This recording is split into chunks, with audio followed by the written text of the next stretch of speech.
আমাৰ কাজিৰঙা অৰ্কিড পাৰ্কত আহি খুবেই ভাল লাগিল আৰু আমি এইটো যি IFSৰ গ্ৰুপ তো গোটেইবিলাক আছিলে 55 জন তেওঁলোকে মানে এই যে লাষ্ট ট্ৰেইনিং আমাৰ অসমত ট্ৰেইনিংটো হৈ যোৱাৰ পিছত তেওঁলোকে যাব আৰু তাৰপিছতে তেওঁলোকৰ পোষ্টিং হ'ব পদ গ্ৰহণ কৰিব আজি তেওঁলোকেও খুব ভাল পালে আমাৰ লগত আহিছিলে ইয়াতে আমাৰ কালচাৰেল ডেন্স চবকেইটাই উপভোগ কৰিলে আৰু কৰি খুবেই ভাল লাগিছে এতিয়ালৈকে সকলোৰ লগত ফটো উঠিলে আৰু লাষ্ট ডেন্সলৈকে তেওঁলোকে ৰখিলে খুব ভাল লাগিল কাজিৰঙাত আহি আমাৰ কাজিৰঙা আমি শ্বিলঙো গৈছিলোঁ শ্বিলঙৰ পৰা কাজিৰঙা পালোঁ কাজিৰঙাৰ লাষ্ট এইটো ডেন্স চাই খুবেই ভাল পালে আমি ইয়াৰে পৰা আকৌ অহাকালি গুৱাহাটীলৈ যাম তেওঁলোকৰ গুৱাহাটীৰ পৰা আৰু বেলেগত যাব মানে তাৰপিছতে তেওঁলোকৰ প্ৰগ্ৰেম শেষ হ'ব কাজিৰঙা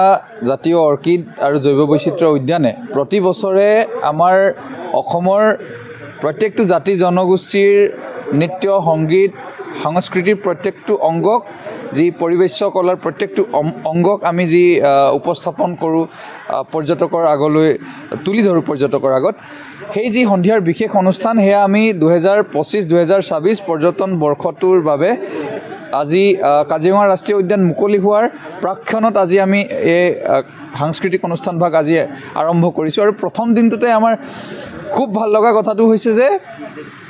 ভাৰতবৰ্ষৰ প্ৰায় সকলোবোৰ ষ্টেট বা সকলোবোৰ ৰাজ্যৰ যিসকল IFS ইণ্ডিয়ান ফৰেষ্ট ছাৰ্ভিচ বা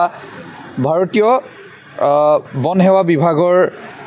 যিসকল কাৰ্যকৰ্তা বা অফিচাৰ একাংশ শতাধিক ইয়াতে তেখেতলোকৰ টুৰিষ্ট বা পৰ্যটক আহিছে অফিচিয়েল আৰু তাৰোপৰি দক্ষিণ ভাৰতৰ যথেষ্ট সংখ্যক পৰ্যটকৰ কেইবাটাও গ্ৰুপ আমি ইয়াতে পালোঁ পশ্চিমবংগৰ কেইবাটাও গ্ৰুপ পালোঁ মহাৰাষ্ট্ৰৰ পালোঁ গুজৰাটৰ পালোঁ দিল্লীৰ পালোঁ 5 শতাধিক আজি প্ৰথম দিনটোত আমি যি পৰ্যটকৰ উপস্থিতি এই উপস্থিতিয়ে আমাক যথেষ্ট উৎসাহিত কৰি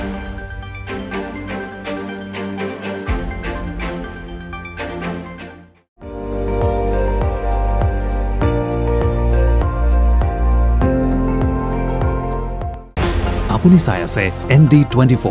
সৰ্বশ্ৰেষ্ঠ নহয় সৰ্বোত্তমৰ দৌৰ